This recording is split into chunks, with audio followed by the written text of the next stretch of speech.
ਸਤਿ ਸ਼੍ਰੀ ਅਕਾਲ ਪਿਆਰੇ ਬੱਚਿਓ। ਅੱਜ ਦਾ ਜੋ ਆਪਣਾ ਟੌਪਿਕ ਹੈ ਹੈਨਰੀਜ਼ ਲਾ। ਤਾਂ ਕੱਲ੍ਹ ਵਾਲੀ ਵੀਡੀਓ ਦੇ ਵਿੱਚ ਮੈਂ ਤੁਹਾਨੂੰ ਦੱਸਿਆ ਸੀ ਬੇਟੇ ਸੋਲੂਬਿਲਿਟੀ ਆਫ ਗੈਸਿਸ ਇਨ ਲਿਕੁਇਡ।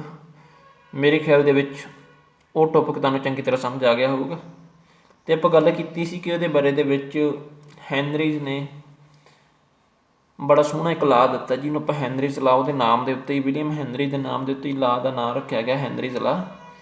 ਤਾਂ ਇਹ ਕੀ ਆਖਦਾ ਹੈ? ਤਾਂ ਬੇਟੇ ਇੰਨੀ ਕੁ ਗੱਲ ਤਾਂ ਮੈਂ ਤੁਹਾਨੂੰ ਕਹਿ ਹੀ ਦਿੱਤੀ ਸੀ ਕਿ ਮੰਨ ਲਓ ਤੁਹਾਡੇ ਕੋਲ ਕੋਈ ਗੈਸ ਹੈ, ਕਿਸੇ ਕੰਟੇਨਰ ਦੇ ਵਿੱਚ ਪਹਿਲਾਂ ਲਿਕੁਇਡ ਪਾਇਆ ਹੋਇਆ, ਉਹਦੇ ਉੱਪਰ ਤੁਹਾਡੇ ਕੋਲ ਕੋਈ ਗੈਸ ਹੈ। ਉਹ ਜਿਵੇਂ ਜਿਵੇਂ ਤੁਸੀਂ ਪ੍ਰੈਸ਼ਰ ਗੈਸ ਦਾ ਵਧਾ ਰਹੇ ਹੋ ਤਾਂ ਤਿਵੇਂ ਤਿਵੇਂ ਉਹ ਇਹਦੇ ਵਿੱਚ ਜ਼ਿਆਦਾ ਸੋਲੂਬਲ ਹੁੰਦੀ ਜਾਂਦੀ ਹੈ। ਬਸ ਹੈਨਰੀ ਲਾ ਵੀ ਸੇਮ ਇਹੀ ਗੱਲ ਕਹਿੰਦਾ। ਹੈਨਰੀ ਲਾ ਕਹਿੰਦਾ it states that the mass of a gas dissolved per unit volume of the solvent at a constant temperature is directly proportional to the pressure of gas in equilibrium with the solution। ਉਹ ਕਹਿੰਦੇ ਜੀ ਜਿੰਨਾ ਜ਼ਿਆਦਾ ਸਾਡੇ ਕੋਲ pressure ਹੋਊਗਾ, directly proportional to pressure, ਮਤਲਬ ਕਿ ਜਿੰਨਾ ਜ਼ਿਆਦਾ ਸਾਡੇ ਕੋਲ ਪ੍ਰੈਸ਼ਰ ਹੈ ਓਨਾ ਹੀ ਗੈਸ ਦਾ ਮਾਸ ਜਿਹੜਾ ਇਹਦੇ ਵਿੱਚ ਜ਼ਿਆਦਾ ਡਿਜ਼ੋਲਵ ਹੋਇਆ ਹੋਊਗਾ, ਮਤਲਬ ਕਿ ਗੈਸ ਓਨੀ ਜ਼ਿਆਦਾ ਇਹਦੇ ਵਿੱਚ ਘੁਲੀ ਹੋਊਗੀ। ਦੇਖੋ ਸੋਲੂਬਿਲਿਟੀ ਦੀ ਗੱਲ ਹੀ ਹੈ ਬੇਟੇ, ਜਿੰਨੀ ਜ਼ਿਆਦਾ ਇਹਦੇ ਵਿੱਚ ਗੈਸ, ਵਾਟਰ ਦੇ ਵਿੱਚ ਜ਼ਿਆਦਾ ਗੈਸ ਹੋਊਗੀ ਉਨੀ ਸੋਲੂਬਿਲਿਟੀ ਤਾਂ ਉਹਦੀ ਆਪਣੇ ਆਪ ਹੀ ਬਣ ਗਈ, ਕਿਉਂਕਿ ਉਹ ਜ਼ਿਆਦਾ ਗੈਸ ਇਹਦੇ ਵਿੱਚ ਤਾਂ ਹੀ ਆ ਸਕਦੀ ਹੈ ਨਾ ਜੇਕਰ ਉਹਦੀ ਸੋਲੂਬਿਲਿਟੀ ਜ਼ਿਆਦਾ ਹੋਊਗੀ। ਤਾਂ ਠੀਕ ਹੈ, ਤਾਂ ਇਸ ਕਰਕੇ ਆਪਾਂ ਕਹਿ ਦਿੰਦੇ ਹਾਂ ਦ mass of a gas dissolve ਪਰ ਯੂਨਿਟ ਵੋਲੀਅਮ ਆਫ ਦੀ ਸੋਲਵੈਂਟ। ਇੱਕ ਯੂਨਿਟ ਵੋਲੀਅਮ ਦੇ ਵਿੱਚ, ਸੋਲਵੈਂਟ ਦੇ ਇੱਕ ਯੂਨਿਟ ਵੋਲੀਅਮ ਦੇ ਵਿੱਚ ਕਿੰਨਾ ਮਾਸ ਗੈਸ ਦਾ ਜਿਹੜਾ ਡਿਜ਼ੋਲਵ ਹੋ ਸਕਦਾ ਹੈ ਉਹ ਡਿਪੈਂਡ ਕਰਦਾ ਉਹਦੇ ਪ੍ਰੈਸ਼ਰ ਦੇ ਉੱਤੇ। ਠੀਕ ਹੈ, ਵੀ ਉਹਦਾ ਜਿਹੜਾ ਹੈਗਾ ਜਿਹੜਾ ਪ੍ਰੈਸ਼ਰ ਹੈ ਉਹ ਕਿੰਨਾ ਕੁ ਜ਼ਿਆਦਾ ਹੈ। ਜਿੰਨਾ ਉਹਦਾ ਪ੍ਰੈਸ਼ਰ ਜ਼ਿਆਦਾ ਹੋਊਗਾ ਉਨੀ ਜਿਹੜਾ ਹੈਗਾ ਗੈਸ ਦਾ ਮਾਸ ਉਹਦੇ 'ਚ ਜ਼ਿਆਦਾ ਡਿਜ਼ੋਲਵ ਹੋਇਆ ਹੋਊਗਾ। ਠੀਕ ਹੈ ਜੀ। ਅੱਛਾ, ਹੁਣ ਪ੍ਰਪੋਰਸ਼ਨੈਲਿਟੀ ਹਟਾ ਕੇ ਆਪਾਂ ਕੀ ਲਾ ਸਕਦੇ ਹਾਂ ਬੇਟੇ? ਪ੍ਰਪੋਰਸ਼ਨੈਲਿਟੀ ਕਾਂਸਟੈਂਟ ਲਾ ਸਕਦੇ ਹਾਂ ਕਿ ਠੀਕ ਹੈ। ਪ੍ਰਪੋਰਸ਼ਨੈਲਿਟੀ ਕਾਂਸਟੈਂਟ ਦਾ ਮਤਲਬ ਹੁੰਦਾ ਇਹਨੇ ਦੱਸਣਾ ਹੁੰਦਾ ਆਪਾਂ ਨੂੰ ਵੀ ਪ੍ਰੈਸ਼ਰ ਆਪਾਂ ਕਿੰਨਾ ਵਧਾਵਾਂਗੇ ਤਾਂ ਕਿੰਨਾ ਵਧੂਗਾ। ਠੀਕ ਹੈ, ਮੈਂ ਥੋੜ੍ਹਾ ਜਿਹਾ ਇਹਨੂੰ ਐਕਸਪਲੇਨ ਕਰਾਂ। ਮੰਨ ਲਓ ਬੇਟੇ ਮੈਂ ਤੁਹਾਨੂੰ ਕਹਿ ਦੇਵਾਂ ਵੀ ਜਿਵੇਂ ਜਿਵੇਂ ਤੁਸੀਂ ਵੱਧ ਰੁਪਏ ਦੇਈ ਜਾਵੋਗੇ ਉਵੇਂ ਉਵੇਂ ਤੁਹਾਨੂੰ ਵੱਧ ਟੌਫੀਆਂ ਦੇਈ ਜਾਵਾਂਗੇ। ਦੇਖੋ ਮੰਨ ਲਓ ਤੁਸੀਂ 1 ਰੁਪਈਆ ਦੇਵੋਗੇ ਤਾਂ ਤੁਹਾਨੂੰ 1 ਟੌਫੀ ਦੇ ਦਿੱਤੀ, 2 ਰੁਪਏ ਦੇਵੋਗੇ ਤਾਂ 2 ਟੌਫੀਆਂ ਦੇ ਦਿੱਤੀਆਂ, 3 ਰੁਪਏ ਦੇਵੋਗੇ ਤਾਂ 3 ਟੌਫੀਆਂ ਦੇ ਦਿੱਤੀਆਂ। ਮਤਲਬ ਇਹ ਕੀ ਸੀਗੇ ਜੀ? ਡਾਇਰੈਕਟਲੀ ਪ੍ਰਪੋਰਸ਼ਨਲ। ਹੁਣ ਦੂਸਰੀ ਗੱਲ ਇਹ ਹੈ, ਮੈਂ ਐਂ ਵੀ ਤਾਂ ਕਹਿ ਸਕਦਾ ਬੇਟੇ 1 ਰੁਪਏ ਦੀਆਂ 2 ਟੌਫੀਆਂ, ਜੇ ਤੁਸੀਂ 2 ਰੁਪਏ ਦੇ ਤੇ ਤਾਂ ਫਿਰ 4 ਟੌਫੀਆਂ ਮਿਲ ਜਾਣਗੀਆਂ, ਜੇ 3 ਰੁਪਏ ਦੇ ਤੇ ਤਾਂ ਫਿਰ ਬੇਟੇ ਕਿੰਨੀਆਂ ਮਿਲ ਜਾਣਗੀਆਂ ਤੁਹਾਡੇ ਕੋਲ? 6 ਟੌਫੀਆਂ ਮਿਲ ਜਾਣਗੀਆਂ। ਹੁਣ ਹੈ ਆਹ ਰੁਪਈਏ ਵੱਧਦੇ ਪਏ ਨੇ ਅਤੇ ਆਹ ਟੌਫੀਆਂ ਵੀ ਵੱਧਦੀਆਂ ਪਈਆਂ, ਹੈ ਇਹ ਵੀ ਡਾਇਰੈਕਟਲੀ ਪ੍ਰਪੋਰਸ਼ਨਲ ਹੈ ਆਹ ਵੀ ਡਾਇਰੈਕਟਲੀ ਪ੍ਰਪੋਰਸ਼ਨਲ ਹੈ। ਹੁਣ ਮੈਂ ਇਹ ਵੀ ਕਹਿ ਸਕਦਾ ਵੀ 1 ਰੁਪਏ ਦੀਆਂ ਤਾਂ 4 ਟੌਫੀਆਂ, ਪਹਿਲਾਂ 1 ਰੁਪਏ ਦੇਵੋਗੇ ਤਾਂ 4 ਮਿਲ ਜਾਣਗੀਆਂ ਭਾਈ, 2 ਰੁਪਏ ਦੇਵੋਗੇ ਤਾਂ ਤੁਹਾਨੂੰ 8 ਮਿਲ ਜਾਣਗੀਆਂ ਨੇ, 3 ਰੁਪਏ ਦੇਵੋਗੇ ਤਾਂ ਤੁਹਾਨੂੰ ਕੀ ਹੋ ਜਾਣਾ ਭਾਈ? 12 ਮਿਲ ਜਾਣਗੀਆਂ। ਹੁਣ ਇਹ ਵੀ ਬੇਟੇ ਡਾਇਰੈਕਟਲੀ ਪ੍ਰਪੋਰਸ਼ਨਲ ਹੈ, ਪਰ ਪ੍ਰਪੋਰਸ਼ਨੈਲਿਟੀ ਦਾ ਵਿੱਚ ਫਰਕ ਹੈ। ਆਹ ਤਾਂ ਜਿੰਨੇ ਰੁਪਏ ਦਿੰਦੇ ਸੀ ਉਨੀ ਚੀਜ਼ ਹੀ ਵੱਧਦੀ ਸੀਗੀ, ਆਹ ਜਿੰਨੇ ਸੀ ਰੁਪਏ ਦਿੰਦੇ ਸੀ ਬੇਟੇ ਉਦੋਂ ਦੁੱਗਣੀ ਵੱਧਦੀ ਪਈ ਸੀ, ਮਤਲਬ 2 ਦੇ ਨਾਲ ਮਲਟੀਪਲਾਈ ਹੁੰਦਾ ਪਿਆ ਸੀਗਾ। ਠੀਕ ਹੈ, ਆਹ ਅਸੀਂ ਜਿੰਨੇ ਰੁਪਏ ਦਿੰਦੇ ਸੀ ਅਤੇ ਉਹਦੇ ਨਾਲ ਚੌਗਣੀ ਵੱਧਦੀ ਪਈ ਸੀ, ਮਤਲਬ 4 ਦੇ ਨਾਲ ਮਲਟੀਪਲਾਈ ਹੁੰਦਾ ਪਿਆ ਸੀਗਾ। ਇਹ ਕਿੰਨੇ ਨਾਲ ਮਲਟੀਪਲਾਈ ਹੁੰਦਾ ਪਿਆ, ਇਸੇ ਨੂੰ ਹੀ ਆਪਾਂ ਪ੍ਰਪੋਰਸ਼ਨੈਲਿਟੀ ਕਾਂਸਟੈਂਟ ਕਹਿੰਦੇ ਹਾਂ। ਠੀਕ ਹੈ ਜੀ, ਤਾਂ ਕਰਕੇ ਇੱਥੇ ਕੇ ਪ੍ਰਪੋਰਸ਼ਨੈਲਿਟੀ ਕਾਂਸਟੈਂਟ ਹੈ ਜਿਹੜਾ ਉਹ ਕੀ ਦੱਸਦਾ ਹੈ ਵੀ ਪ੍ਰੈਸ਼ਰ ਅਸੀਂ ਕਿੰਨਾ ਵਧਾਈਏ ਤਾਂ ਮਾਸ ਜਿਹੜਾ ਹੋਊਗਾ ਉਹਦੇ 'ਚ ਡਿਜ਼ੋਲਵ ਹੋਇਆ ਵਾ ਉਹਦੇ ਨਾਲੋਂ ਕਿੰਨੇ ਗੁਣਾ ਜ਼ਿਆਦਾ ਮਾਸ ਡਿਜ਼ੋਲਵ ਹੋ ਜਾਊਗਾ। ਇਹ ਚੀਜ਼ ਆਪਾਂ ਨੂੰ ਦੱਸਦੀ ਵੀ ਅਸੀਂ ਥੋੜ੍ਹਾ ਜਿਹਾ ਪ੍ਰੈਸ਼ਰ ਵਧਾਵਾਂਗੇ ਤਾਂ ਉਹਦੇ 'ਚ ਥੋੜ੍ਹਾ ਜਿਹਾ ਮਾਸ ਹੋਰ ਡਿਜ਼ੋਲਵ ਹੋਊਗਾ, ਜਾਂ ਥੋੜ੍ਹਾ ਜਿਹਾ ਪ੍ਰੈਸ਼ਰ ਵਧਾਉਣ ਦੇ ਨਾਲ ਵਾਹਵਾ ਸਾਰਾ ਮਾਸ ਡਿਜ਼ੋਲਵ ਹੋ ਜਾਊਗਾ। ਇਹ ਚੀਜ਼ ਹੈ ਜਿਹੜੀ ਪ੍ਰਪੋਰਸ਼ਨੈਲਿਟੀ ਕਾਂਸਟੈਂਟ ਨੇ ਆਪਾਂ ਨੂੰ ਦੱਸਣੀ ਹੁੰਦੀ ਹੈ। ਖੈਰ ਇਸ ਚੀਜ਼ ਦੀ ਤੁਹਾਨੂੰ ਬਹੁਤੀ ਲੋੜ ਨਹੀਂ ਪੈਣੀ ਸੀ, ਪਰ ਫਿਰ ਵੀ ਬੇਟੇ ਤੁਹਾਨੂੰ ਪਤਾ ਹੋਣਾ ਚਾਹੀਦਾ ਪ੍ਰਪੋਰਸ਼ਨੈਲਿਟੀ ਕਾਂਸਟੈਂਟ ਹੁੰਦਾ ਕੀ ਹੈ। ਸਾਡੇ ਬੱਚੇ ਇੱਦਾਂ ਦਾ ਸਮਝ ਲੈਂਦੇ ਨੇ ਜੀ ਪ੍ਰਪੋਰਸ਼ਨੈਲਿਟੀ ਕਾਂਸਟੈਂਟ ਹੈ, ਪਰ ਇਹਦਾ ਯੂਜ਼ ਕਿੱਥੇ ਹੁੰਦਾ, ਕੀ ਕੰਮ ਆਉਂਦਾ, ਇਹਦੇ ਬਾਰੇ 'ਚ ਸਾਨੂੰ ਬਹੁਤ ਘੱਟ ਬੱਚਿਆਂ ਨੂੰ ਪਤਾ ਹੁੰਦਾ। ਇਸ ਕਰਕੇ ਤੁਸੀਂ ਇਹ ਗੱਲ ਨੂੰ ਯਾਦ ਰੱਖਣਾ। ਠੀਕ ਹੈ। ਅੱਛਾ ਬੇਟੇ ਇੱਕ ਡਾਲਟਨ ਸਾਇੰਟਿਸਟ ਹੋਇਆ, ਉਹਨੇ ਵੀ ਇਸ ਤਰ੍ਹਾਂ ਦਾ ਇੱਕ ਰਿਲੇਸ਼ਨ ਦਿੱਤਾ ਸੀਗਾ, ਉਹ ਥੋੜ੍ਹਾ ਜਿਹਾ ਇਹਦੇ ਨਾਲੋਂ ਮਤਲਬ ਕਿ ਵੱਖਰਾ ਸੀਗਾ। ਤਾਂ ਡਾਲਟਨ ਨੇ ਕੀ ਆਖਿਆ ਸੀਗਾ? ਡਾਲਟਨ ਕਹਿੰਦਾ ਸੀਗਾ ਜੀ ਹਾਂਜੀ ਇੱਦਾਂ ਹੀ ਹੈਗਾ ਵਾ ਵੀ ਜਿਵੇਂ ਜਿਵੇਂ ਅਸੀਂ ਪ੍ਰੈਸ਼ਰ ਵਧਾਵਾਂਗੇ ਉਵੇਂ ਉਵੇਂ ਮਾਸ ਗੈਸ ਦਾ ਜ਼ਿਆਦਾ ਡਿਜ਼ੋਲਵ ਹੋਊਗਾ, ਪਰ ਉਹਨੇ ਥੋੜ੍ਹਾ ਜਿਹਾ ਰਿਲੇਸ਼ਨ ਹੋਰ ਦਿੱਤਾ ਵਾ। ਅਕੋਰਡਿੰਗ ਟੂ ਡਾਲਟਨ ਆਪਾਂ ਦੇਖਣਾ ਹੋਵੇ ਤਾਂ ਉਹ ਮੋਲ ਫ੍ਰੈਕਸ਼ਨ ਦੇ ਨਾਲ ਜਿਹੜਾ ਹੈਗਾ ਨਾ ਆਪਣਾ ਇਹਨੂੰ ਡਿਨੋਟ ਕਰਦਾ ਵਾ। ਡਾਲਟਨ ਕਹਿੰਦਾ ਜੀ ਜਿਹੜਾ ਮੋਲ ਫ੍ਰੈਕਸ਼ਨ ਹੈ, ਠੀਕ ਹੈ, mole fraction of a gas in the solution is directly proportional to partial pressure of the gas over the solution ਦੇ ਵਿੱਚ ਗੈਸ ਦਾ ਪਾਰਸ਼ੀਅਲ ਪ੍ਰੈਸ਼ਰ ਕਿੰਨਾ ਹੈ ਉਸ 'ਤੇ ਡਿਪੈਂਡ ਕਰਦਾ ਮੋਲ ਫ੍ਰੈਕਸ਼ਨ ਉਹਦਾ ਗੈਸ ਦਾ। ਮਤਲਬ ਕਿ ਆ ਜਿਹੜਾ ਗੈਸ ਇੱਥੇ ਆਪਣੇ ਕੋਲ ਸੋਲਿਊਸ਼ਨ ਦੇ ਵਿੱਚ ਇੱਕ ਸੋਲਵੈਂਟ ਹੈ, ਇੱਕ ਗੈਸ ਹੈ। ਠੀਕ ਹੈ, ਗੈਸ ਦਾ ਮੋਲ ਫ੍ਰੈਕਸ਼ਨ ਕਿੰਨਾ ਹੋਊਗਾ? ਮੋਲ ਫ੍ਰੈਕਸ਼ਨ ਦਾ ਮੈਂ ਤੁਹਾਨੂੰ ਫਾਰਮੂਲਾ ਦੱਸਿਆ ਸੀ ਵੀ ਜਿੰਨੇ ਗੈਸ ਦੇ ਮੋਲੀਕਿਊਲ ਹੋਣਗੇ ਉਹਦੇ ਓਵਰ ਜਿਹੜੇ ਟੋਟਲ ਮੋਲੀਕਿਊਲਸ ਹੋਣਗੇ। ਟੋਟਲ ਮੋਲੀਕਿਊਲਸ ਕਿਹੜੇ ਹੋਣਗੇ ਬੇਟੇ? ਗੈਸ ਦੇ ਵੀ ਅਤੇ ਲਿਕੁਇਡ ਦੇ ਵੀ। ਇਹ ਕਾਹਦੇ ਬਰਾਬਰ ਹੋਊਗਾ? ਇਹ ਬਰਾਬਰ ਹੋਊਗਾ ਬੇਟੇ ਮਤਲਬ ਕਾਹਦੇ ਡਾਇਰੈਕਟਲੀ ਪ੍ਰਪੋਰਸ਼ਨਲ ਹੋਊਗਾ? ਇਹ ਡਾਇਰੈਕਟਲੀ ਪ੍ਰਪੋਰਸ਼ਨਲ ਹੋਊਗਾ ਵੀ ਉਹ ਗੈਸ ਦਾ ਜਿਹੜਾ ਹੈਗਾ ਵਾ ਉਹਦੇ ਵਿੱਚ ਪਾਰਸ਼ਲ ਪ੍ਰੈਸ਼ਰ ਕੀ। ਹੁਣ ਪਾਰਸ਼ਲ ਪ੍ਰੈਸ਼ਰ ਨਾ ਬੇਟੇ ਆਪਾਂ ਜਿਹੜਾ ਹੈਗਾ ਇਹਨੂੰ ਥੋੜ੍ਹਾ ਜਿਹਾ ਆਪਾਂ ਬਰੀਫ ਦੇ ਵਿੱਚ ਇੱਥੇ ਦੱਸਦੇ ਹਾਂ, ਬਾਕੀ ਅੱਗੇ ਇਹਨੂੰ ਪੂਰਾ ਐਕਸਪਲੇਨ ਕਰਾਂਗੇ। ਪਾਰਸ਼ਲ ਪ੍ਰੈਸ਼ਰ ਦਾ ਮਤਲਬ ਇਹ ਹੁੰਦਾ ਵੀ ਦੋਨੇ ਚੀਜ਼ਾਂ ਮਿਲੀਆਂ ਤਾਂ ਹੋਈਆਂ। ਵੇਖੋ ਇਹਦੇ ਵਿੱਚ ਗੈਸ ਵੀ ਇਹਦੇ ਵਿੱਚ ਲਿਕੁਇਡ ਵੀ ਹੈ, ਪਰ ਇਹਦੇ ਵਿੱਚ ਗੈਸ ਦਾ ਆਪਣਾ ਇੱਕ ਪ੍ਰੈਸ਼ਰ ਸੀਗਾ ਜਦੋਂ ਆਪਾਂ ਅੱਡ ਸੀਗੇ। ਠੀਕ ਹੈ, ਦੇਖੋ ਅੱਡ ਗੈਸ ਦਾ ਇੱਥੇ ਪ੍ਰੈਸ਼ਰ ਅੱਡ ਸੀਗਾ, ਵਾਟਰ ਦਾ ਅੱਡ ਸੀਗਾ। ਦੋਨਾਂ ਚੀਜ਼ਾਂ ਨੂੰ ਮਿਲਾ ਕੇ ਫਿਰ ਇਕੱਠਾ ਪ੍ਰੈਸ਼ਰ ਬਣ ਗਿਆ। ਇਕੱਠੇ ਪ੍ਰੈਸ਼ਰ ਦੇ ਵਿੱਚ ਗੈਸ ਦੇ ਕਰਕੇ ਕਿੰਨਾ ਕੁ ਪ੍ਰੈਸ਼ਰ ਹੁੰਦਾ ਹੋਊਗਾ ਉਹਨੂੰ ਆਪਾਂ ਪਾਰਸ਼ਲ ਪ੍ਰੈਸ਼ਰ ਆਖ ਦਿੰਦੇ ਹਾਂ। ਠੀਕ ਹੈ, ਤਾਂ ਇਹ ਜਿਹੜਾ ਮੋਲ ਫ੍ਰੈਕਸ਼ਨ ਹੈ ਉਹ ਕਾਹਦੇ ਮਤਲਬ ਡਾਇਰੈਕਟਲੀ ਪ੍ਰਪੋਰਸ਼ਨਲ ਹੋਊਗਾ ਬੇਟੇ? ਉਹ ਕਹਿੰਦੇ ਉਹਦੇ ਪਾਰਸ਼ਲ ਪ੍ਰੈਸ਼ਰ ਦੇ ਹੋਊਗਾ। ਠੀਕ ਹੈ, ਤਾਂ ਇਹਨੂੰ ਆਪਾਂ ਪ੍ਰਪੋਰਸ਼ਨੈਲਿਟੀ ਨੂੰ ਹਟਾਉਣ ਵਾਸਤੇ ਇੱਥੇ ਆਪਾਂ ਪ੍ਰਪੋਰਸ਼ਨੈਲਿਟੀ ਕਾਂਸਟੈਂਟ ਲਾ ਲੈਂਦੇ ਜਿਹਨੂੰ ਆਪਾਂ ਕੇ ਡੈਸ਼ ਕਹਿੰਦੇ ਨੇ। ਉੱਥੇ ਕੇ ਲਿਆ ਸੀ, ਇੱਥੇ ਕੇ ਡੈਸ਼ ਲਾ ਲੈਂਦੇ ਹਾਂ। ਠੀਕ ਹੈ ਜੀ, ਤਾਂ ਕੇ ਡੈਸ਼ ਜਿਹੜਾ ਹੈਗਾ ਵਾ ਆਪਾਂ ਲੈ ਲਿਆ। ਤਾਂ ਇਸ ਤੋਂ ਅੱਗੇ ਦੇਖੋ ਆਪਣੇ ਕੋਲੇ ਆਪਾਂ ਜਿਹੜਾ ਹੈਗਾ ਵਾ ਜੇਕਰ ਪ੍ਰੈਸ਼ਰ ਕੱਢਣਾ ਹੋਵੇ ਉਹਦੇ ਨਾਲ ਰਿਲੇਸ਼ਨ ਰੱਖਣਾ ਹੋਵੇ ਤਾਂ ਪ੍ਰੈਸ਼ਰ ਕਾਹਦੇ ਬਰਾਬਰ ਆ ਗਿਆ? 1/k dash into X. ਆਹ ਚੀਜ਼ ਆਪਾਂ ਉੱਧਰ ਲੈ ਕੇ ਬੇਟੇ 1/k ਡੈਸ਼ ਨੂੰ ਆਪਾਂ ਜਿਹੜਾ ਹੈਗਾ ਨਾ ਇੱਦਾਂ ਕਰਕੇ ਕੇ ਐਚ ਲਿਖ ਸਕਦੇ ਹਾਂ, ਜਿਹਨੂੰ ਅਸੀਂ ਹੈਨਰੀ ਕਾਂਸਟੈਂਟ ਕਹਿੰਦੇ ਹਾਂ। ਠੀਕ ਹੈ, ਇਹਨੂੰ ਅਸੀਂ ਕੇ ਐਚ ਨੂੰ ਕੀ ਕਹਿ ਸਕਦੇ ਹਾਂ? ਹੈਨਰੀਜ਼ ਲਾ ਕਾਂਸਟੈਂਟ। ਠੀਕ ਹੈ, ਇਹ ਚੀਜ਼ ਤੁਸੀਂ ਯਾਦ ਰੱਖ ਲੈਣੀ ਹੈਗੀ ਵੀ ਇੱਦਾਂ ਕਰਕੇ ਵੀ ਆਪਣੇ ਕੋਲ ਇੱਕ ਹੈਨਰੀ ਲਾ ਦੀ ਨਵੀਂ ਡੈਫੀਨੇਸ਼ਨ ਬਣ ਸਕਦੀ ਹੈ, ਜਿਹਨੂੰ ਅਸੀਂ ਕਹਿ ਦਿੰਦੇ ਹਾਂ ਜੀ that partial pressure of the gas. ਜਿਹੜੀ ਮੋਡੀਫਾਈਡ ਜਿਹੜੀ ਡੈਫੀਨੇਸ਼ਨ ਹੈ ਇਹਦੀ ਉਹ ਆਪਾਂ ਲਿਖ ਸਕਦੇ ਹਾਂ that partial pressure of the gas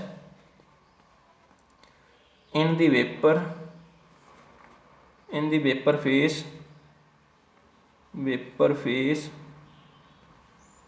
is proportional to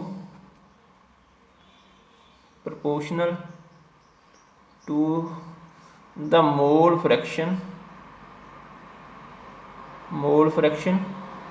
of the gas in the solution। ਠੀਕ ਹੈ ਜੀ, ਜਿਹੜਾ ਪਾਰਸ਼ਲ ਪ੍ਰੈਸ਼ਰ ਹੋਊਗਾ ਕਿਸੇ ਵੀ ਗੈਸ ਦਾ ਵੇਪਰ ਫੇਸ ਦੇ ਵਿੱਚ ਉਹ ਕਾਹਦੇ ਪ੍ਰਪੋਰਸ਼ਨਲ ਹੋਊਗਾ? ਉਹ ਪ੍ਰਪੋਰਸ਼ਨਲ ਹੋਊਗਾ ਉਹਦੇ ਮੋਲ ਫ੍ਰੈਕਸ਼ਨ ਦੇ। ਮੋਲ ਫ੍ਰੈਕਸ਼ਨ ਉਹਦਾ ਕਿੰਨਾ ਹੈਗਾ ਵਾ। ਠੀਕ ਹੈ, ਜਿਹੜਾ ਆਪਾਂ ਇਹ ਚੀਜ਼ ਨੂੰ ਆਪਾਂ ਦੱਸਿਆ ਹੈਗਾ। ਠੀਕ ਹੈ, ਤਾਂ ਹੁਣ ਜਿਹੜਾ ਕੇ ਐਚ ਹੈ ਬੇਟੇ, ਕੇ ਐਚ ਵੱਖਰੀ ਗੈਸਿਸ ਵਾਸਤੇ ਵੱਖਰਾ ਹੋਊਗਾ। ਕਿਸੇ ਗੈਸ ਵਾਸਤੇ ਕਿੰਨਾ ਹੋਊਗਾ, ਕਿਸੇ ਜਿਵੇਂ ਇੱਥੇ ਪ੍ਰਪੋਰਸ਼ਨੈਲਿਟੀ ਕਾਂਸਟੈਂਟ ਹੈ। ਵੇਖੋ ਹੁਣ ਕਿਸੇ ਟੌਫੀਆਂ ਵਾਸਤੇ ਹੈ ਨਾ, ਜੇ ਸੰਤਰੇ ਵਾਲੀਆਂ ਟੌਫੀਆਂ ਤਾਂ ਉਹਨਾਂ ਦੇ ਵਾਸਤੇ ਪ੍ਰਪੋਰਸ਼ਨੈਲਿਟੀ ਕਾਂਸਟੈਂਟ ਹੋਰ ਹੈ ਭਾਈ। ਜੇ ਚੋਕਲੇਟ ਵਾਲੀਆਂ ਤਾਂ ਉਹਨਾਂ ਵਾਸਤੇ ਹੋਰ ਹੈ, ਸੰਤਰੇ ਵਾਲੀਆਂ ਸਸਤੀਆਂ ਤਾਂ ਉਹਨਾਂ ਵਾਸਤੇ ਆ ਜਾਊਗਾ, ਨਹੀਂ ਤਾਂ ਆ ਜਾਊਗਾ। ਠੀਕ ਹੈ, ਇੱਦਾਂ ਕਰਕੇ ਇਹ ਪ੍ਰਪੋਰਸ਼ਨੈਲਿਟੀ ਕਾਂਸਟੈਂਟ ਵੀ ਹਰ ਇੱਕ ਗੈਸ ਦਾ ਆਪਣਾ ਹੁੰਦਾ। ਹਰ ਇੱਕ ਗੈਸ ਦੇ ਉੱਤੇ ਡਿਪੈਂਡ ਕਰਦਾ ਵੀ ਇਹ ਕਿਸ ਤਰ੍ਹਾਂ ਦੀ ਆਪਣੇ ਕੋਲ ਗੈਸ ਹੈ, ਕਿਸ ਤਰ੍ਹਾਂ ਦਾ ਜਿਹੜਾ ਹੈਗਾ ਆਪਣੇ ਕੋਲ ਪ੍ਰਪੋਰਸ਼ਨੈਲਿਟੀ ਕਾਂਸਟੈਂਟ ਫਿਰ ਆਉਣਾ ਹੈ। ਅੱਛਾ, ਇੱਥੋਂ ਬੇਟੇ ਆਪਣੇ ਕੋਲ ਨਾ ਇੱਕ ਗ੍ਰਾਫ ਬਣਦਾ ਹੈਗਾ। ਮੈਂ ਇੱਥੇ ਗ੍ਰਾਫ ਬਣਾ ਕੇ ਦਿਖਾ ਦਿੰਦਾ। ਇੱਥੇ ਜੇ ਗ੍ਰਾਫ ਕਿਵੇਂ ਬਣੂਗਾ? ਇੱਕ ਪਾਸੇ ਆਪਾਂ ਕੀ ਲੈ ਲੈਂਦੇ ਹਾਂ ਬੇਟੇ? ਮੋਲ ਫ੍ਰੈਕਸ਼ਨ ਲੈ ਲੈਂਦੇ ਹਾਂ ਕਿਸੇ gas the. Mall fraction of gas ਮੰਨ ਲਓ ਆਪਾਂ HCl ਗੈਸ ਦਾ ਲੈ ਲੈਂਦੇ ਹਾਂ, HCl ਗੈਸ। ਠੀਕ ਹੈ, ਇਨ ਸੋਲਿਊਸ਼ਨ ਆਫ ਸਾਈਕਲੋਹੈਕਸੇਨ ਦੇ ਸੋਲਿਊਸ਼ਨ ਦੇ ਵਿੱਚ ਆਪਾਂ ਇਹਨੂੰ ਲੈ ਲੈਂਦੇ ਹਾਂ। ਸਾਈਕਲੋਹੈਕਸੇਨ ਦੇ ਸੋਲਿਊਸ਼ਨ ਦੇ ਵਿੱਚ ਅਸੀਂ ਲੈ ਲਿਆ। ਠੀਕ ਹੈ, ਹੁਣ ਸਾਈਕਲੋਹੈਕਸੇਨ ਦਾ ਸੋਲਿਊਸ਼ਨ ਹੈ ਜਿਹੜਾ ਨੋਨ ਪੋਲਰ ਹੁੰਦਾ ਬੇਟੇ। HCl ਗੈਸ ਜਿਹੜੀ ਪੋਲਰ ਹੁੰਦੀ ਹੈ ਉਹਦੇ ਅਕੋਰਡਿੰਗ ਗੈਸ ਦੀ ਸੋਲੂਬਿਲਿਟੀ ਬਹੁਤੀ ਨਹੀਂ ਹੋਊਗੀ। ਆਪਾਂ ਇਹੀ ਗੱਲ ਦੇਖਣੀ ਹੈ ਫਿਰ ਵੀ ਪ੍ਰੈਸ਼ਰ ਦੇ ਨਾਲ ਕਿੰਨਾ ਕੁ ਫਰਕ ਪੈ ਰਿਹਾ। ਇੱਧਰਲੇ ਪਾਸੇ ਆਪਾਂ ਲੈ ਲੈਂਦੇ ਹਾਂ ਬੇਟੇ ਪਾਰਸ਼ਲ ਪ੍ਰੈਸ਼ਰ। ਠੀਕ ਹੈ, ਇੱਧਰ ਮੈਂ ਲੈ ਲੈਂਦਾ ਬਈ ਪਾਰਸ਼ਲ ਪ੍ਰੈਸ਼ਰ। ਇੱਥੇ ਪਾਰਸ਼ਲ ਪ੍ਰੈਸ਼ਰ, ਇੱਧਰ ਨੂੰ ਪਾਰਸ਼ਲ ਪ੍ਰੈਸ਼ਰ ਵੱਧਦਾ ਪਿਆ, ਇੱਧਰ ਨੂੰ ਬੇਟੇ ਜਿਹੜਾ ਹੈਗਾ ਨਾ ਗੈਸ ਦੇ ਮੋਲ ਫ੍ਰੈਕਸ਼ਨ ਵੱਧਦੇ ਪਏ। ਤਾਂ ਤੁਹਾਡੇ ਕੋਲ ਜਿਹੜਾ ਗ੍ਰਾਫ ਬਣੂਗਾ ਬਈ, ਗ੍ਰਾਫ ਇਸ ਤਰ੍ਹਾਂ ਦਾ ਬਣੂਗਾ, ਸਟੇਟ ਲਾਈਨ ਦਾ ਮਤਲਬ ਕੀ ਹੋ ਗਿਆ ਗ੍ਰਾਫ ਦਾ? ਵੀ ਜਿਵੇਂ ਮੋਲ ਫ੍ਰੈਕਸ਼ਨ ਆਪਣੇ ਕੋਲੇ ਵਧਣਗੇ ਤਿਵੇਂ ਦਾ ਜਿਹੜਾ ਪਾਰਸ਼ਲ ਵੇਪਰ ਪ੍ਰੈਸ਼ਰ ਵੀ ਵਧੂਗਾ। ਠੀਕ ਹੈ, ਜਾਂ ਜਿਵੇਂ ਆਪਾਂ ਵੇਪਰ ਪ੍ਰੈਸ਼ਰ ਵਧਾਵਾਂਗੇ ਤਿਵੇਂ ਜਿਹੜਾ ਹੈਗਾ ਵਾ ਗੈਸ ਦੇ ਮੋਲ ਫ੍ਰੈਕਸ਼ਨ ਉਹਦੇ ਵਿੱਚ ਜ਼ਿਆਦਾ ਹੋਈ ਜਾਣਗੇ, ਉਹਨਾਂ ਮਾਸ ਉਹਦੇ 'ਚ ਜ਼ਿਆਦਾ ਡਿਜ਼ੋਲਵ ਹੋਈ ਜਾਊਗਾ ਗੈਸ ਦਾ। ਠੀਕ ਹੈ ਜੀ। ਅੱਛਾ, ਅਗਲੀ ਗੱਲ ਇੱਕ ਹੋਰ ਇੱਥੇ ਨੋਟ ਕਰਨ ਵਾਲੀ ਹੈ ਬੇਟੇ, ਆਹ ਜਿਹੜਾ ਕੇ ਐਚ ਦਾ ਕਾਂਸਟੈਂਟ ਹੈ ਇਹਦੀ ਵੈਲਿਊ ਜਿੰਨੀ ਜ਼ਿਆਦਾ ਹੋਊਗੀ, ਜਿੰਨੀ ਲਾਰਜ ਵੈਲਿਊ ਹੋਊਗੀ, ਠੀਕ ਹੈ, ਉਨੀ ਸੋਲੂਬਿਲਿਟੀ ਬੇਟੇ ਕੀ ਹੋਊਗੀ? ਘੱਟ ਹੋਊਗੀ, ਸੋਲੂਬਿਲਿਟੀ ਲੋਅਰ। ਠੀਕ ਹੈ, large the value of KH lesser the solubility of gas, lesser the solubility of gas. ये क्यों होगा तुम माड़ा जा सोचो। देखो बेटे आ जो अपने को प्रैशर है ना P, ठीक है, प्रैशर काहदे बराबर सीगा, पार्शल प्रैशर काहदे बराबर है बेटे KH(x), मतलब कि आ दोनों चीज़ों मिल के आ चीज़ बननी है। हुण जे साडे कोले आही चीज़ ज़्यादा होगी तो यदा मतलब मोल फ्रैक्शन घट होणगे, ਤਾਂ ही चीज़ वो बराबर होगी ना। हम एक चीज़ ज़्यादा है दूसरी चीज़ में घट होना पऊगा फिर ही वो बराबर आऊगा। जेकर दोनों चीज़ें वध आईਆਂ फिर तो वध जाना वा काम। ਤਾਂ करके जे आ चीज़ घट होगी तो मोल फ्रैक्शन वध होणगे, जे ये चीज़ वध तो फिर इसका मतलब मोल फ्रैक्शन घट होणगे। जे ये चीज़ वध है जो मोल फ्रैक्शन घट है तो मतलब सोलूबिलिटी भी घट है। जे अपने को KH जो घट है तो फिर मोल फ्रैक्शन जी ज़्यादा है तो मतलब सोलूबिलिटी भी ज़्यादा। इस करके ਜਿਹੜੇ KH ਦੀ ਵੈਲਿਊ ਲੋਅਰ ਹੋਊਗੀ ਤਾਂ ਸੋਲੂਬਿਲਿਟੀ ਜ਼ਿਆਦਾ ਹੋਊਗੀ, KH ਦੀ ਵੈਲਿਊ ਲਾਰਜਰ ਹੋਊਗੀ ਤਾਂ ਸੋਲੂਬਿਲਿਟੀ ਦੀ ਜਿਹੜੀ ਹੈਗੀ ਵੈਲਿਊ ਉਹ ਘੱਟ ਹੋਊਗੀ। ਠੀਕ ਹੈ, ਸੋਲੂਬਿਲਿਟੀ ਘੱਟ ਹੋਊਗੀ। ਹੁਣ ਅੱਛਾ ਅਗਲੀ ਗੱਲ ਇਹਦੀਆਂ ਕੁਝ ਕਰਨ ਲਿਮਿਟੇਸ਼ਨਸ ਆ ਬੇਟੇ, ਲਿਮਿਟੇਸ਼ਨਸ ਆਫ ਹੈਨਰੀ ਲਾ। ਠੀਕ ਹੈ, ਕੀ ਹੈਨਰੀ ਲਾ ਦੀਆਂ ਲਿਮਿਟੇਸ਼ਨਸ ਹੈ। ਪਹਿਲੀ ਗੱਲ ਤਾਂ ਜਿਹੜਾ ਪ੍ਰੈਸ਼ਰ ਹੈ ਜਿਹੜਾ ਲੋ ਹੋਣਾ ਚਾਹੀਦਾ, ਪ੍ਰੈਸ਼ਰ ਮਸਟ ਬੀ लो, ਮਸਟ ਬੀ लो। ਪ੍ਰੈਸ਼ਰ ਜਿਹੜਾ ਘੱਟ ਹੋਣਾ ਚਾਹੀਦਾ। ਜੇਕਰ ਬੇਟੇ ਜ਼ਿਆਦਾ ਪ੍ਰੈਸ਼ਰ ਹੋਊਗਾ, ਵੇਖੋ ਜੇ ਜ਼ਿਆਦਾ ਪ੍ਰੈਸ਼ਰ ਆ, ਮੰਨ ਲਓ ਇੱਥੇ ਇੰਨਾ ਜ਼ਿਆਦਾ ਪ੍ਰੈਸ਼ਰ ਆ ਵੀ ਇੰਨਾ ਕੁ ਥਾਂ ਹੀ ਖਾਲੀ ਹੈਗਾ ਵਾ। ਠੀਕ ਆ, ਹੁਣ ਇਹਨੂੰ ਪ੍ਰੈਸ਼ਰ ਨੂੰ ਆਪਾਂ ਵਧਾਵਾਂਗੇ ਤਾਂ ਗੈਸ ਦੇ ਮਾਸ ਦੇ ਵਿੱਚ ਕੋਈ ਮੋਲ ਫਰੈਕਸ਼ਨ ਦੇ ਵਿੱਚ ਕੋਈ ਬਾਹਲਾ ਫਰਕ ਨਹੀਂ ਪੈਣਾ ਗਾ। ਜੇਕਰ ਪ੍ਰੈਸ਼ਰ ਘੱਟ ਹੋਊਗਾ ਤਾਂ ਫਿਰ ਬਹੁਤ ਜ਼ਿਆਦਾ ਫਰਕ ਪਊਗਾ। ਜਿਵੇਂ ਜਿਵੇਂ ਅਸੀਂ ਪਿਸਟਨ ਨੂੰ ਉੱਪਰ ਕਰੀ ਜਾਵਾਂਗੇ ਤਿਵੇਂ ਤਿਵੇਂ ਜਿਹੜਾ ਫਰਕ ਜ਼ਿਆਦਾ ਪਈ ਜਾਊਗਾ। ਪਹਿਲੀ ਗੱਲ ਤਾਂ ਪ੍ਰੈਸ਼ਰ ਜਿਹੜਾ ਕੀ ਆ ਵੀ ਲੋ ਹੋਣਾ ਚਾਹੀਦਾ। ਨੰਬਰ 2 ਦੇ ਉੱਤੇ temperature is not too low, ਦਾ temperature is not too low. Temperature ਜਿਹੜਾ ਬਹੁਤਾ ਘੱਟ ਨਹੀਂ ਹੋਣਾ ਚਾਹੀਦਾ। ਕਿਉਂ? ਕਿਉਂਕਿ ਜੇਕਰ ਟੈਂਪਰੇਚਰ ਬਹੁਤ ਘੱਟ ਹੈ ਤਾਂ ਫਿਰ ਤਾਂ ਗੈਸ ਨੂੰ ਆਪਾਂ ਨੂੰ ਪਤਾ ਗੈਸ ਦੇ ਮੋਲੀਕੂਲ ਵੈਸੇ ਹੀ ਨੇੜੇ ਨੇੜੇ ਹੋਣੇ ਆ, ਫਿਰ ਵੀ ਸੋਲੂਬਿਲਿਟੀ 'ਤੇ ਕੋਈ ਬਹੁਤਾ ਫਰਕ ਨਹੀਂ ਪੈਣਾ ਗਾ, ਅਤੇ ਉੱਥੇ ਵੀ ਇਹ ਚੀਜ਼ ਜਿਹੜੀ ਹੈਗੀ ਨਾ ਫੇਲ ਹੋ ਜੂਗੀ। ਨੰਬਰ 3 'ਤੇ ਦਾ ਗੈਸ, ਨੰਬਰ 3 'ਤੇ ਕੀ ਹੈ ਵੀ ਇਹਦੀ ਜਿਹੜੀ ਆਪਣੇ ਕੋਲ ਲਿਮਿਟੇਸ਼ਨ ਹੈ, that gas is not highly soluble, that gas is not highly soluble. Gas ਜਿਹੜੀ ਜ਼ਿਆਦਾ ਸੋਲੂਬਲ ਨਹੀਂ ਹੋਣੀ ਚਾਹੀਦੀ, ਕਿਉਂਕਿ ਜੇ ਜ਼ਿਆਦਾ ਸੋਲੂਬਲ ਹੈਗੀ ਆ ਫਿਰ ਤਾਂ ਇਹਦੇ ਵਿੱਚ ਡਿਜ਼ੋਲਵ ਵੀ ਹੋ ਜਾਣੀ ਚੰਗੀ ਤਰ੍ਹਾਂ, ਫਿਰ ਪ੍ਰੈਸ਼ਰ ਦੇ ਫਰਕ ਹੀ ਨਹੀਂ ਪੈਣਾ ਹੈਗਾ ਕੋਈ। ਠੀਕ ਹੈ, ਗੈਸ ਦੀ ਸੋਲੂਬਿਲਿਟੀ ਜਿਹੜੀ ਘੱਟ ਹੋਣੀ, ਤਾਂ ਹੀ ਅਸੀਂ HCl ਨੂੰ ਸਾਈਕਲੋਹੈਕਸੇਨ ਦੇ ਵਿੱਚ ਪਾਇਆ ਸੀਗਾ। ਠੀਕ ਹੈ, ਸਾਈਕਲੋਹੈਕਸੇਨ ਦੇ ਵਿੱਚ ਆਪਾਂ ਕੋਲ ਕੀ ਪਾਇਆ ਸੀ, ਆਪਾਂ ਤਾਂ ਹੀ HCl ਪਾਇਆ ਸੀਗਾ। ਨੰਬਰ 4 ਦੇ ਉੱਤੇ ਆਉਣੀ ਚਾਹੀਦੀ ਬੇਟੇ, ਦਾ ਗੈਸ ਹੈ ਜਿਹੜੀ gas the gas note react, gas not react chemically with solvent। ਸੋਲਵੈਂਟ ਦੇ ਨਾਲ ਗੈਸ ਜਿਹੜੀ ਨਾ ਕੈਮੀਕਲੀ ਰਿਐਕਟ ਨਾ ਕਰਦੀ ਹੋਵੇ, ਕਿਉਂਕਿ ਜੇ ਗੈਸ ਰਿਐਕਟ ਕਰਦੀ ਹੋਊਗੀ, ਉਹਦੀ ਰਿਐਕਸ਼ਨ ਹੁੰਦੀ ਹੋਊਗੀ ਤਾਂ ਫਿਰ ਤਾਂ ਉਹਨੇ ਕੋਈ ਨਵਾਂ ਪ੍ਰੋਡਕਟ ਬਣਾ ਲੈਣਾ, ਫਿਰ ਪ੍ਰੈਸ਼ਰ ਦਾ ਤਾਂ ਰਹਿ ਨਹੀਂ ਜਾਣਾ ਕੁਛ। ਠੀਕ ਹੈ, ਆਪਾਂ ਕਹਿ ਸਕਦੇ ਹਾਂ ਜੀ ਗੈਸ ਜਿਹੜੀ neither dissociate nor associate, neither dissociation nor association takes place, association takes place। मतलब गैस ਦੀ ਸੋਲਵੈਂਟ ਦੇ ਨਾਲ ਵਿਦ ਸੋਲਵੈਂਟ ਲਿਖ ਲਓ, ਸੋਲਵੈਂਟ ਦੇ ਨਾਲ ਨਾ ਹੀ ਐਸੋਸੀਏਸ਼ਨ ਹੁੰਦੀ ਹੋਵੇ ਨਾ ਹੀ ਡਿਸੋਸੀਏਸ਼ਨ, ਮਤਲਬ ਨਾ ਹੀ ਉਹ ਟੁੱਟਦੀ ਹੋਵੇ ਉਹਦੇ ਨਾਲ ਨਵਾਂ ਪ੍ਰੋਡਕਟ ਬਣਾਉਣ ਵਾਸਤੇ, ਅਤੇ ਨਾ ਹੀ ਉਹ ਜਿਹੜੀ ਹੈਗੀ ਹੈ ਆਪਸ ਦੇ ਵਿੱਚ ਜੁੜਦੀ ਹੋਵੇ। ਇਹ ਜਿਹੜੀਆਂ 4 ਇਹਦੀਆਂ ਲਿਮਿਟੇਸ਼ਨ, ਇੱਕ ਤਾਂ ਪ੍ਰੈਸ਼ਰ ਜਿਹੜਾ ਲੋ ਹੋਣਾ ਚਾਹੀਦਾ, ਹਾਈ ਪ੍ਰੈਸ਼ਰ 'ਤੇ ਹਾਈ ਹੈਨਰੀ ਲਾ ਨੇ ਕੰਮ ਨਹੀਂ ਕਰਨਾ। ਨੰਬਰ 2 ਦੇ ਉੱਤੇ ਟੈਂਪਰੇਚਰ ਬਹੁਤਾ ਘੱਟ ਨਾ ਹੋਵੇ। ਨੰਬਰ 3 ਦੇ ਉੱਤੇ ਗੈਸ ਜਿਹੜੀ ਬਹੁਤੀ ਸੋਲੂਬਲ ਨਾ ਹੋਵੇ। ਨੰਬਰ 4 ਦੇ ਉੱਤੇ ਨਾ ਤਾਂ ਗੈਸ ਬੇਟੇ ਉਹਦੇ ਨਾਲ ਕੈਮੀਕਲੀ ਰਿਐਕਟ ਕਰਦੀ ਹੋਵੇ, ਅਤੇ ਨਾ ਹੀ ਉਹਦੇ ਨਾਲ ਆਪਾਂ ਡਿਸੋਸੀਏਸ਼ਨ ਐਸੋਸੀਏਸ਼ਨ ਵਗੈਰਾ ਦਾ ਕੁਛ ਹੁੰਦਾ ਹੋਵੇ। ਠੀਕ ਹੈ, ਹੁਣ ਇੱਕ ਹੋਰ ਇਸ ਕੁਐਸਚਨ ਦੇ ਵਿੱਚ ਕਈ ਵਾਰੀ ਪੇਪਰ 'ਚ ਪੁੱਛ ਲੈਂਦੇ ਨੇ ਐਪਲੀਕੇਸ਼ਨ ਇਹਦੀਆਂ ਬਹੁਤ ਇੰਪੋਰਟੈਂਟ ਹੈ ਬੇਟੇ, ਕੁਐਸਚਨ ਇਹਦੇ 'ਚ ਬਣ ਕੇ ਆ ਜਾਂਦਾ ਵਾ ਐਪਲੀਕੇਸ਼ਨ ਆਫ ਹੈਨਰੀ ਲਾ। ਠੀਕ ਹੈ, ਤਾਂ ਐਪਲੀਕੇਸ਼ਨ ਕੀ ਆ ਵੀ, ਸਭ ਤੋਂ ਪਹਿਲੀ ਇਹਦੀ ਐਪਲੀਕੇਸ਼ਨ ਹੈਗੀ ਆ, 4 ਐਪਲੀਕੇਸ਼ਨ ਇਹਦੀਆਂ ਆਪਾਂ ਕਰਨੀਆਂ। ਪਹਿਲੀ ਐਪਲੀਕੇਸ਼ਨ ਹੈਗੀ ਆ ਇਨ ਦੀ production of carbonated beverages, carbonated beverages. ਜਿਹੜੇ ਕਾਰਬੋਨੇਟਿਡ ਬਵਰੇजेस ਹੈ ਜਿਵੇਂ ਆਪਣੇ ਕੋਲ ਸੌਫਟ ਡਰਿੰਕਸ ਹੋ ਗਏ ਬੇਟੇ, ਜਿਵੇਂ ਸੋਡਾ ਵਾਟਰ ਹੋ ਗਿਆ, ਬੀਅਰ ਹੋ ਗਈ, ਠੀਕ ਹੈ, ਜਾਂ ਆਪਾਂ ਘਰੇ ਠੰਡੇ ਦੀਆਂ ਬੋਤਲਾਂ ਲੈ ਕੇ ਆਉਂਦੇ ਹਾਂ ਉਹ ਚੀਜ਼ਾਂ।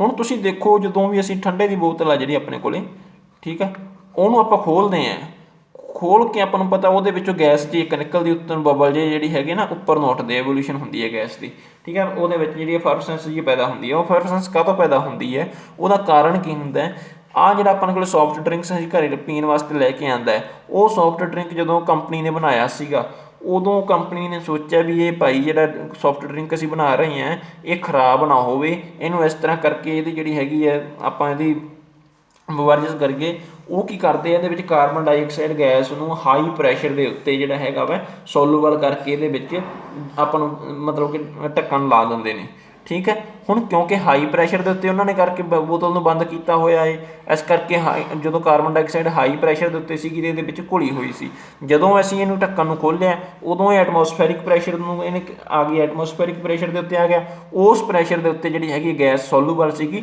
ਉਹ ਅਨਸੋਲੂਬਲ ਹੋ ਜੂਗੀ, ਮਤਲਬ ਕਿ ਗੈਸ ਬਾਹਰ ਨੂੰ ਨਿਕਲੂਗੀ, ਇਸ ਕਰਕੇ ਐਫਰਸੈਂਸ ਪੈਦਾ ਹੋਊਗੀ ਤਾਂ ਗੈਸ ਤੁਸੀਂ ਵੇਖਿਆ ਹੋਊਗਾ ਸਾਰੀ ਦੀ ਸਾਰੀ ਜਿਹੜੀ ਹੈਗੀ ਨਾ ਉਹ ਬਾਹਰ ਚਲੀ ਜਾਂਦੀ ਹੈ, ਜਿਹਦੇ ਕਰਕੇ ਉਸ ਤੋਂ ਮਗਰੋਂ ਜੇਕਰ ਅਸੀਂ ਥੋੜ੍ਹੇ ਦਿਨ ਉਹਨੂੰ ਪਿਆ ਰਹਿਣ ਦੇਈਏ ਠੰਡੇ ਨੂੰ ਤਾਂ ਖਰਾਬ ਜਿਹਾ ਹੋ ਜਾਂਦਾ, ਉਹਦਾ ਟੇਸਟ ਬਦਲ ਜਾਂਦਾ। ਉਹਦਾ ਕਾਰਨ ਇਹੀ ਹੁੰਦਾ ਕਿਉਂਕਿ ਹੁਣ ਉਹਦੇ ਵਿੱਚ ਗੈਸ ਜਿਹੜੀ ਪ੍ਰੈਜੈਂਟ ਨਹੀਂ ਸੀਗੀ, ਠੀਕ ਹੈ। ਉਹਨਾਂ ਦੀ ਮਤਲਬ ਕਿ ਉਹਨਾਂ ਨੂੰ ਲੌਂਗ ਟਾਈਮ ਵਾਸਤੇ ਉਸੇ ਤਰ੍ਹਾਂ ਉਹਨਾਂ ਦਾ ਟੇਸਟ ਖਰਾਬ ਨਾ ਹੋਵੇ, ਠੀਕ ਹੈ ਜੀ, ਤਾਂ ਕਰਕੇ ਉਹਨਾਂ ਨੂੰ ਇਸ ਤਰ੍ਹਾਂ ਕਰਕੇ ਅੰਡਰ ਹਾਈ ਪ੍ਰੈਸ਼ਰ ਬੰਦ ਕੀਤਾ ਗਿਆ ਹੁੰਦਾ।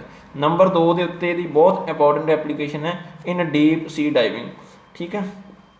ਇਨ ਡੀਪ ਸੀ ਡਾਈਵਿੰਗ ਜਿਹੜੇ ਗੋਤਾਖੋਰ ਨੇ ਉਹ ਸਮੁੰਦਰਾਂ ਦੇ ਵਿੱਚ ਜਾਂਦੇ ਨੇ ਬੇਟੇ, ਸਮੁੰਦਰਾਂ ਦੇ ਵਿੱਚ ਜਾ ਕੇ ਉਹਨਾਂ ਨੇ ਆਪਣਾ ਕੰਮ ਕਰਨਾ ਹੁੰਦਾ, ਜਿਹੜਾ ਸਮੁੰਦਰ ਦੇ ਤਲ 'ਤੇ ਜਾ ਕੇ ਤਾਂ ਬਹੁਤ ਡੂੰਘਾਈ 'ਚ ਜਦੋਂ ਜਾਂਦੇ ਨੇ ਉੱਥੇ ਜਾ ਕੇ ਕੀ ਹੈ ਹਾਈ ਪ੍ਰੈਸ਼ਰ ਹੁੰਦਾ, ਹਾਈ ਪ੍ਰੈਸ਼ਰ 'ਤੇ ਜਾ ਕੇ ਜਦੋਂ ਉਹਨਾਂ ਨੇ ਗੋਤਾਖੋਰਾਂ ਨੇ ਸਾਹ ਲੈਣਾ ਹੁੰਦਾ ਤਾਂ ਹਾਈ ਪ੍ਰੈਸ਼ਰ 'ਤੇ ਜਦੋਂ ਆਕਸੀਜਨ ਆਪਣੇ ਜਿਹੜਾ ਹੈਗਾ ਏਅਰ ਲੈ ਕੇ ਗਏ ਆ, ਮੰਨ ਲਓ ਸਧਾਰਨ ਏਅਰ, ਉਹਦੇ ਵਿੱਚ ਉਹਨਾਂ ਨੇ ਸਾਹ ਲੈਣਾ ਤਾਂ ਉਹਦੇ ਵਿੱਚ ਬੇਟੇ ਨਾਈਟ੍ਰੋਜਨ ਗੈਸ ਵੀ ਹੈਗੀ ਹੈ, ਆਕਸੀਜਨ ਗੈਸ ਵੀ ਹੈਗੀ ਹੈ, ਤਾਂ ਆਕਸੀਜਨ ਦੇ ਨਾਲ ਨਾਲ ਉਹਨਾਂ ਦੇ ਅੰਦਰ ਨਾਈਟ੍ਰੋਜਨ ਗੈਸ ਵੀ ਚਲੀ ਜਾਂਦੀ ਹੈਗੀ ਹੈ, ਕਿਉਂਕਿ ਹਾਈ ਪ੍ਰੈਸ਼ਰ ਦੇ ਉੱਤੇ ਫਿਰ ਨਾਈਟ੍ਰੋਜਨ ਗੈਸ ਦੀ ਮਾਤਰਾ ਤਾਂ ਜ਼ਿਆਦਾ ਹੈਗੀ, ਤਾਂ ਨਾਈਟ੍ਰੋਜਨ ਗੈਸ ਜਦੋਂ ਅੰਦਰ ਚਲੀ ਗਈ ਤਾਂ ਹੁਣ ਨਾਈਟ੍ਰੋਜਨ ਗੈਸ ਆਪਾਂ ਨੂੰ ਪਤਾ ਬੇਟੇ ਹਾਈ ਪ੍ਰੈਸ਼ਰ ਦੇ ਉੱਤੇ ਬਲੱਡ ਦੇ ਵਿੱਚ ਸੋਲੂਬਲ ਹੋ ਸਕਦੀ ਹੈ, ਭਲਾਂਦੀ ਇਹ ਬਲੱਡ ਦੇ ਵਿੱਚ ਸੋਲੂਬਲ ਵੈਸੇ ਨਹੀਂ ਹੈਗੀ ਗੀ ਹੁੰਦੀ ਗੀ, ਪਰ ਜਦੋਂ ਹਾਈ ਪ੍ਰੈਸ਼ਰ 'ਤੇ ਜਾਂਦੇ ਆ ਤਾਂ ਉਸ ਕੇਸ ਦੇ ਵਿੱਚ ਜਿਹੜਾ ਹੈਗਾ ਨਾ ਕੰਪਰੈਸਡ ਏਅਰ ਦੇ ਵਿੱਚ, ਜਦੋਂ ਕੰਪਰੈਸਡ ਏਅਰ ਉਹ ਲੈ ਕੇ ਗਏ ਸੀ ਜਿਹੜੀ ਉਹਦੇ ਵਿੱਚ ਜ਼ਿਆਦਾ ਮਾਤਰਾ 'ਚ ਸੀਗੀ, ਤਾਂ ਕਰਕੇ ਜਦੋਂ ਉਹਨਾਂ ਨੇ ਸਾਹ ਲਿਆ ਤਾਂ ਉਹਨਾਂ ਦੇ ਬਲੱਡ ਦੇ ਵਿੱਚ ਡਿਸੋਲਵ ਹੋ ਗਈ। ਹੁਣ ਜਦੋਂ ਆਪਣਾ ਕੰਮ ਨਿਬੇੜ ਕੇ ਉੱਪਰ ਨੂੰ ਆਉਣਗੇ ਨੋਰਮਲ ਪ੍ਰੈਸ਼ਰ 'ਤੇ ਜਦੋਂ ਆਉਣਗੇ ਤਾਂ ਉਹ ਕੇਸ ਦੇ ਵਿੱਚ ਜਿਹੜਾ ਹੈਗਾ ਕੀ ਹੋਊਗਾ, ਹੁਣ ਉਹ ਡੈਪਥ ਤੋਂ ਤਾਂ ਇਹਨਾਂ ਨੇ ਕੰਮ ਕਰਕੇ ਡੈਪਥ ਦੇ ਉੱਤੇ ਤਾਂ ਹਾਈ ਪ੍ਰੈਸ਼ਰ ਸੀਗਾ, ਜਦੋਂ ਨੋਰਮਲ ਉੱਪਰ ਨੂੰ ਆ ਰਹੇ ਨੇ ਤਾਂ ਉੱਥੇ ਬੇਟੇ ਨੋਰਮਲ ਪ੍ਰੈਸ਼ਰ ਹੈ, ਤਾਂ ਉਸ ਕੇਸ ਦੇ ਵਿੱਚ ਇਹਨੇ ਨਾਈਟ੍ਰੋਜਨ ਨੇ ਬਲੱਡ ਦੇ ਵਿੱਚ ਡਿਸੋਲਵ ਹੋਇਆ ਹੋਇਆ ਨਹੀਂ ਰਹਿਣਾ ਹੈਗਾ, ਉਦੋਂ ਇਹਨੇ ਕੀ ਹੈ ਉਹਨਾਂ ਤੋਂ ਬਾਹਰ ਨਿਕਲਣ ਨੂੰ ਕੋਸ਼ਿਸ਼ ਕਰਨੀ, ਜਿਵੇਂ ਬਿਲਕੁਲ ਉਸੇ ਤਰ੍ਹਾਂ ਜਿਵੇਂ ਬੋਤਲ ਦੇ ਵਿੱਚੋਂ ਕਾਰਬਨ ਡਾਈਆਕਸਾਈਡ ਗੈਸ ਬਾਹਰ ਨਿਕਲਦੀ ਹੈ, ਠੀਕ ਹੈ। ਜਦੋਂ ਹੁਣ ਸਾਡੇ ਬਲੱਡ ਦੇ ਵਿੱਚੋਂ ਨਾਈਟ੍ਰੋਜਨ ਗੈਸ ਨਿਕਲੂਗੀ, ਤੁਸੀਂ ਮਾੜਾ ਜਿਹਾ ਕਿਆਸ ਕਰੋ ਕਿ ਇਹ ਕਿਸ ਤਰ੍ਹਾਂ ਬਾਹਰ ਨਿਕਲ ਸਕਦੀ ਹੈ, ਕਿਉਂਕਿ ਸਾਡੀਆਂ ਜਿਹੜੀਆਂ ਨਾੜਾਂ ਹੈਗੀਆਂ ਉਹ ਥੋੜ੍ਹਾ ਬੜੀਆਂ ਬਰੀਕ ਨਾੜਾਂ ਹੈਗੀਆਂ, ਉਹ ਕੈਪਿਲਰੀਜ਼ ਵਗੈਰਾ ਜਿਹੜੀਆਂ ਹੈ ਨਾ ਜਿਨ੍ਹਾਂ ਦੇ ਵਿੱਚ ਦੀ ਸਾਡੀ ਕੋਲ ਟਰਾਂਸਮਿਸ਼ਨ ਵਗੈਰਾ ਹੋਣੀ ਹੈ, ਉਹ ਤਾਂ ਕੰਮ ਬਰੀਕ ਹੈ, ਪਰ ਇਹ ਜਦੋਂ ਬਾਹਰ ਨਿਕਲੂ ਇਹਦੇ ਜਿਹੜੇ ਬਬਲ ਹੈ ਨਾ ਉਹ ਥੋੜ੍ਹੇ ਬਬਲ ਮੋਟੇ ਬਣ ਜਾਂਦੇ ਨੇ, ਜ਼ਿਆਦਾ ਵੱਡੇ ਹੁੰਦੇ ਬਬਲਸ, ਉਹਨਾਂ ਬਬਲਸ ਦੇ ਕਰਕੇ ਬੇਟੇ ਉਹਨਾਂ ਨਾਲ ਕੀ ਹੋ ਜਾਂਦਾ ਵਾ ਸਾਡੀਆਂ ਜਿਹੜੀਆਂ ਕੈਪਿਲਰੀਜ਼ ਵਗੈਰਾ ਨੂੰ ਇਹ ਬਲੋਕ ਕਰ ਦਿੰਦੀ ਹੈ ਜਾਂ ਬਸਟ ਹੋ ਜਾਂਦੀਆਂ ਉਹ, ਜਿਹਦੇ ਕਰਕੇ ਆਪਣੇ ਟਿਸ਼ੂਜ਼ ਹੈ ਆਕਸੀਜਨ ਤੋਂ ਬਗੈਰ ਹੋ ਜਾਂਦੇ ਨੇ। ਇਸ ਕੰਡੀਸ਼ਨ ਨੂੰ ਆਪਾਂ ਬੋਲਦੇ ਹਾਂ ਬੇਟੇ ਦਾ ਬੈਂਡਸ, ਇਸ ਕੰਡੀਸ਼ਨ ਨੂੰ ਆਪਾਂ ਕੀ ਬੋਲ ਦਿੰਦੇ ਹਾਂ ਦਾ ਬੈਂਡਸ।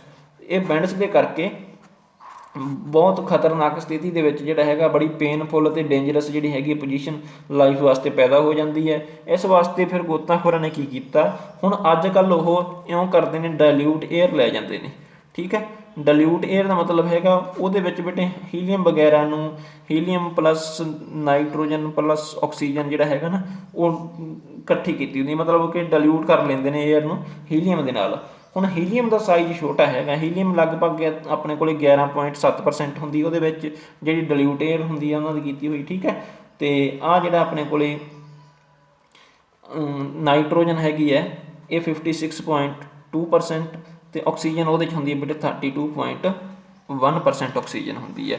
ਹੁਣ ਇਹ ਤਿੰਨਾਂ ਚੀਜ਼ਾਂ ਦੇ ਨਾਲ ਏਅਰ ਨੂੰ ਜਦੋਂ ਡਿਲਿਊਟ ਕਰਕੇ ਲੈ ਕੇ ਗਏ ਆ ਹੀਲੀਅਮ ਦੇ ਨਾਲ ਮੇਨਲੀ, ਤਾਂ ਉਹ ਉੱਤੋਂ ਜਾ ਕੇ ਜਦੋਂ ਡੈਪਥ ਦੇ ਉੱਤੇ ਸਾਹ ਲੈਣਗੇ ਤਾਂ ਉਹਨਾਂ ਦੇ ਅੰਦਰ ਜਿਹੜਾ ਨਾਈਟ੍ਰੋਜਨ ਦੇ ਨਾਲ ਹੀਲੀਅਮ ਜਾਊਗੀ, ਹੀਲੀਅਮ ਇੰਨੀ ਸੋਲੂਬਲ ਨਹੀਂ ਹੈਗੀ, ਠੀਕ ਹੈ।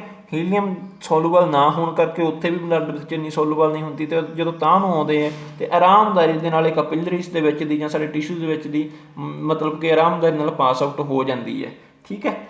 ਨਾਈਟ੍ਰੋਜਨ ਵਾਂਗੂ ਸਾਨੂੰ ਕੋਈ ਬਹੁਤਾ ਤੰਗ ਨਹੀਂ ਕਰਦੀ, ਕਿਉਂਕਿ ਇਹਦਾ ਸਾਈਜ਼ ਹੈ ਜਿਹੜਾ ਬਹੁਤ ਛੋਟਾ ਹੁੰਦਾ ਨਾਈਟ੍ਰੋਜਨ ਦੇ ਮੁਕਾਬਲੇ। ਇਸ ਕਰਕੇ ਜਿਹੜਾ ਹੈਗਾ ਇਹਨੂੰ ਆਪਾਂ ਅਲਟਰਨੇਟਿਵਲੀ ਯੂਜ਼ ਕਰ ਸਕਦੇ ਹਾਂ ਅਤੇ ਖਤਰਨਾਕ ਸਥਿਤੀਆਂ ਤੋਂ ਬਚਿਆ ਜਾ ਸਕਦਾ ਹੈਗਾ। ਠੀਕ ਹੈ ਜੀ, ਇਹ ਇਹਦੀ ਬੜੀ ਚੰਗੀ ਜਿਹੜੀ ਐਪਲੀਕੇਸ਼ਨ ਹੈ। ਨੰਬਰ 3 ਦੇ ਉੱਤੇ ਆ ਗਿਆ ਆਪਣੇ ਕੋਲ ਐਟ ਹਾਈ ਐਲਟੀਟਿਊਡ।